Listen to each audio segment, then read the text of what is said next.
अस्सलाम वालेकुम। आज का मेरा टॉपिक है तुझे इश्क हो खुदा करे किस्त नंबर 1।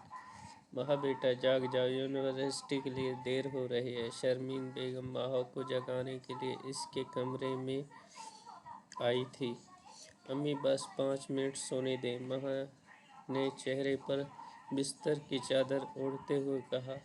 जाग जाओ, आज तुम्हारा टेस्ट भी है, जल्दी कर लो वरना यूनिवर्सिटी से लेट हो जाओगी। अगर लेट हो जाए तो फिर पूरा घर सर पर उठा लेती हूँ। शर्मीन बेगम ने माह के चेहरे से बिस्तर की चादर हटाते हुए कहा।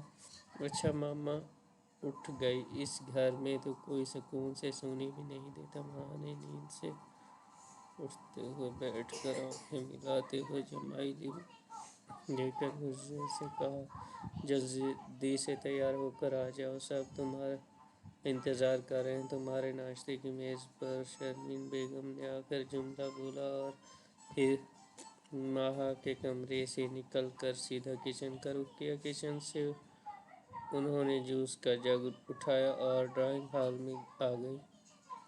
माहा नहीं आई अभी तक?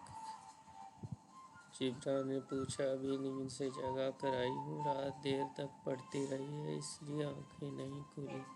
तैयार होकर आती ही होगी।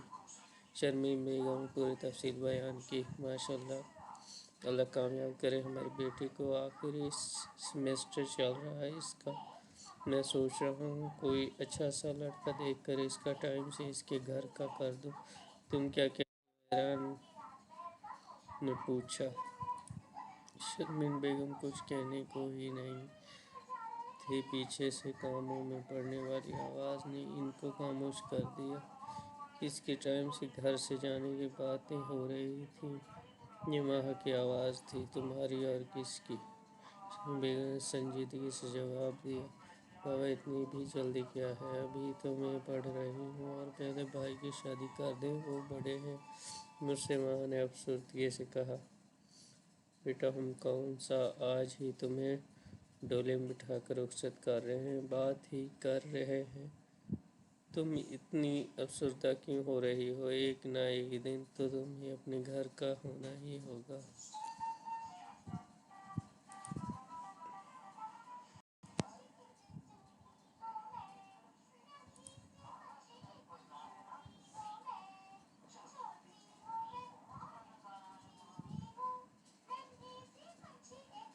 और जहाँ तक रही बात तुम्हारे भाई की, तो वो कौन सा बूढ़ा हो रहा है? पहले बेटी का फर्ज पूरा हो जाए, फिर बाद में इसका भी शादी कर देंगे। जिब्रान ने हल्की सी मुस्कुराहट से फिर बेटी को जवाब दिया। एक ना एक दिन क्यों बाबा, मैं तो कहता हूँ इसे आज ही रुखसत कर दें। कोई भी अंधा लंगड़ा लूला देख कर। सलमान ड्राइंग हॉल में से एंट्री मारी और अपने बाबा से कहा। शुक्र है नवाब साहब भी आ गए, और क्यों भी हमारी बेटी हम पर बोझ नहीं है जो किसी भी राह चलते के हाथ में इसका हाथ थमा दे। कहा अलबत्ता तुम्हारे लिए कोई अंधी लूली लंगड़ी लड़की के लिए सोचा जा सकता है। जिब्रान ने माना कि देखकर आंखें दबाते हुए सलमान को जवाब दिया, जिसे सुनकर सलमान ने मुंह बना लिया और इसका यूं मुंह बना देखकर सबकी हंसी निकल गई, जिससे सलमान भी अपनी हंसी न रोक सका। चलो नाश्ता कर लें, सब ठंडा हो रहा है, शर्मीन बेगम ने कहा।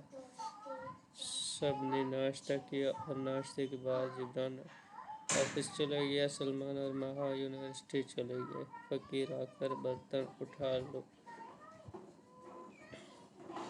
शर्मीन बेगम ने अपनी मुलाजमा से कहा और खुद चाय का कप लेकर लाउंज में आ गई और सोफे पर बैठकर चाय पीने लग गई। जिब्रान की फैमिली वेल एजुकेटेड फैमिली थी। जिब्रान एक प्राइवेट बैंक में ब्रांच मैनेजर थे। इनकी 2 औलादें थी। बड़ा बेटा सलमान है जो यूनिवर्सिटी में केमिस्ट्री का प्रोफेसर था, और छोटी बेटी माहा जो एमए इंग्लिश कर रही थी। माहा का आखिरी सेमेस्टर चल रहा था। माहा सलमान से 2 साल छोटी थी। جبران کا اپنا ذاتی 5 مرلے کا ڈبل سٹوری گھر تھا جس میں وہ اپنی بیوی اور 2 بچوں کے ساتھ ہنسی خوشی زندگی گزار رہے تھے۔ تو آج بھی تم نے دیر کر دی اٹھنے میں، حاشر ربا بیگم نے غصے میں کہا۔ بس امی، ہو گئی لیٹ، اب کیا کر سکتے ہیں، حاشر نے چائے کا سیپ لیتے ہوئے کہا۔ ہو گئی کا کیا مطلب ہے؟ رات بھر موبائل پر پب جی کھیلتے رہتے ہو، تمہارے فائنل ہونے کو ہیں، لیکن یہ جال ہے ذرا برابر تیاری کر رہے ہو تم، میری تو دعا ہے بس پاس ہو جاؤ اس سیمسٹر میں تاکہ ڈگری مکمل ہو جائے، جلدی سے تمہاری شادی کر دوں اور تم سے اپنی جان چھڑاؤں۔ ربا بیگم نے ٹو سیٹ پر بیٹر لگاتے ہوئے کہا۔ حاشر بی بی یہ کر رہا تھا، پڑھائی میں اس کی ذرا برابر دلچسپی نہیں تھی، امتحان میں اللہ اللہ کر کے پاس ہوتا تھا، بس ماں کی خواہش پر پڑھ رہا تھا۔ اتنی بھی کیا جلدی ہے امی، اور میں کون سا آپ کی بیٹی ہوں جو جلد از جلد شادی کروانا چاہتی ہوں، میں اپنے لیے خود لڑکی تلاش کروں گا، وہ بھی اپنی پسند کی۔ حاشر نے جواب دیا۔ بیٹا تمہیں کوئی دے ہی نہ دے، اپنی بیٹی اور کوئی لڑکی پسند کر ہی نہ لے، تجھے اندھی ہوگی یقیناً جو تمہیں پسند کرے گی، ربا بیگم نے مسکراتے ہوئے طنز انداز میں کہا۔ دیکھ لیجیے گا، چاند سی بہو لاؤں گی۔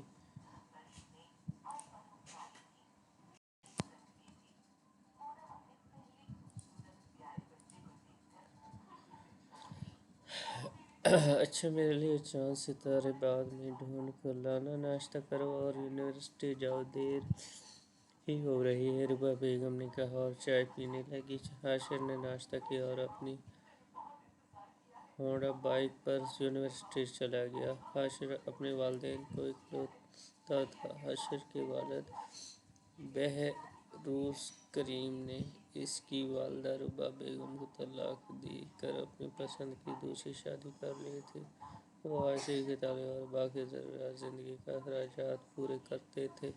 ربا کی امی محلے کی عورتوں کے کپڑے سی کر گھر کی ضروریات پوری کرتی تھی۔ دونوں ماں بیٹے 3 مرلے کے گھر میں رہتے تھے جو حاشر کے ابا نے شادی کے وقت ہی اس کے ماں کے نام کر دیا تھا۔ شانزے چلو یار، کینٹین سے کچھ کھاتے ہیں، بھوک لگ رہی ہے، ماں نے اپنی دوست سے کہا۔ ماں اور شانزہ دونوں ہی کینٹین کی طرف بڑھنے لگی۔ ماں، تمہارا انگلش کا کوئز کیسا ہوا؟ شانزہ نے ماں سے پوچھا۔ میرا تو بہت ہی اچھا ہوا ہے، ماں نے فاتحانہ انداز میں جواب دیا۔ شکر ہے، میرا بھی اچھا ہو گیا، ورنہ اس بار میم فائزہ نے تو میری بینڈ ہی بجا دینی تھی، شانزہ نے شکر ادا کرتے ہوئے کہا۔ پچھلی دفعہ ایک ہفتے کے لیے میم نے تمہیں کلاس آن ہی نہیں کی تھی، ماں نے کہکے لگاتے ہوئے کہا۔ ایک بار پھر اونچی آواز میں کہکا لگایا۔ وہ اونچی آواز میں شانزے کی طرف دیکھ کر ہنس رہی تھی کہ اچانک اس کی ٹکر کسی سے ہو گئی اور اس کے ہاتھ میں نوٹس نیچے زمین پر گر جاتے ہیں۔ اندھے ہو، نظر نہیں آتا تمہیں، ماں نے غصے سے اس شخص کی طرف دیکھتے ہوئے کہا۔ سوری، میں نے جان بوجھ کر نہیں کیا، میں نے دیکھا نہیں تھا، حاشر نے شرمندہ ہوتے ہوئے وضاحت دی۔ حاشر تھا جس سے ماں کی ٹکر ہوئی تھی۔ ہاں، دیکھتے ہی کیسے موبائل میں جو گھسے ہوئے ہو، ماں نے غصے میں کہا۔ حاشر کو بھی شدید غصہ آیا تھا، وہ کچھ کہنے ہی لگا تھا کہ شانزے نے معاملہ خراب ہوتے دیکھا تو ماں سے کہا۔ چھوڑو ماں، جانے بھی دو یار، سب دیکھ رہے ہیں، وہاں کافی اسٹوڈنٹ جمع ہوئے تھے، چلو پتہ نہیں یہاں کہاں سے منہ اٹھا کر چلے آتے ہیں۔ ماں نے اپنے नोटिस हाशिर के हाथ में से छीनने के अंदाज में लिए। रिक्शा कैंटीन की तरफ चल दी। बेचारा शर्मिंदगी से सर झुकाए वहाँ से चला गया, क्योंकि इंस्टीट्यूट मान के डिपार्टमेंट के स्टूडेंट्स भी थे। हाशिर का यूनिवर्सिटी में बहुत रौब दबदबा था, खास के अपने पार्टनर स्टूडेंट पर, जो आज माहा की वजह से ख़त्म हो गया था। वहाँ तुम भी हद करती हो यार, बेचारा टकरा ही गया तुमसे तो।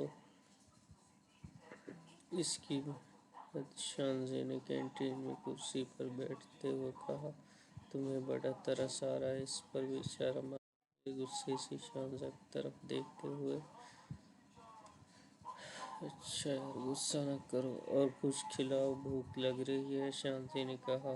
अच्छा खिलाती हूँ, सारा मूड खराब कर दिया इसने, माँ ने मूड बनाते हुए कहा। अच्छा अब बस भी करो। अब शांति को भी गुस्सा आ गया और फिर दोनों ने खाई। महा और शांति ने बिरयानी खाने के बाद अपनी बाकी की क्लास अटेंड की और फिर दोनों अपने अपने घर को चली गई। महा को यूनिवर्सिटी से सलमान लेने आया था और इसके अब्बा लेने आए थे। आगे तुम खाना पका दो, रूबा बेगम ने हाशिर से पूछा। नहीं अम्मी, भूख नहीं है, मुझे नींद आ रही है, सोने जा रहा हूँ, हाशिर ने माँ को बेरुखी से जवाब दिया।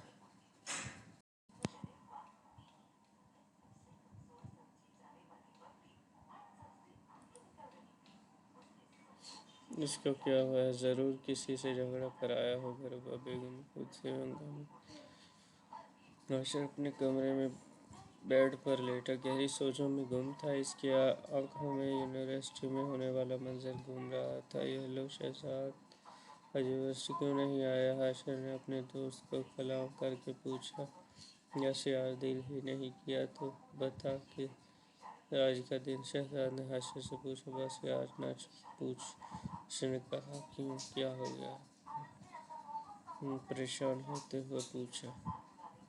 यूनिवर्सिटी में होने वाला सारा वाक़या सुनाया। इस लड़की की इतनी हिम्मत, मेरे भाई को इतना कुछ सुनाकर चली गई। तूने मुंह में खंगियाँ डाली हुई थी जो जवाब न दे सका। शहजाद ने गुस्से होते हुए कहा। बस यार, मैं क्या कहता, गुस्सा आया था, लेकिन क्या पता बता मुझे, है कौन वो लड़की जो मेरे भाई की पूरी यूनिवर्सिटी के सामने रुसवा कर? शहजाद ने हाशिर की बात काटते हुए पूछा। इसका पता करने के लिए तुम्हें कॉल की है? हाशिर ने अब असल मुद्दे पर बात की। तो मुश्किल ही नहीं मेरे लिए, बता लड़की कौन है? शीखम बगाड़ने के अंदाज में कहा। इसके मुतालिक कुछ मालूमात व्हाट्सएप कर रहा हूँ, बाकी तो इन मालूमात से पता करवा लो, कहा। और इसके बाद कॉल काट कर शहजाद को डेटा व्हाट्सएप कर दिया। समझो तुम्हारा काम हो गया, रिप्लाई दिया। माँ घर में दाखिल हुई। सलाम दुआरा वो अपने कमरे में चले गए, कपड़े तब्दील किए और बेड के ग्राउंड से टेक लगा कर बैठ गई। इसके जहन में यूनिवर्सिटी में होने वाला मंजर घूम रहा था। हाशिर के मुतालिक सोचने लगी।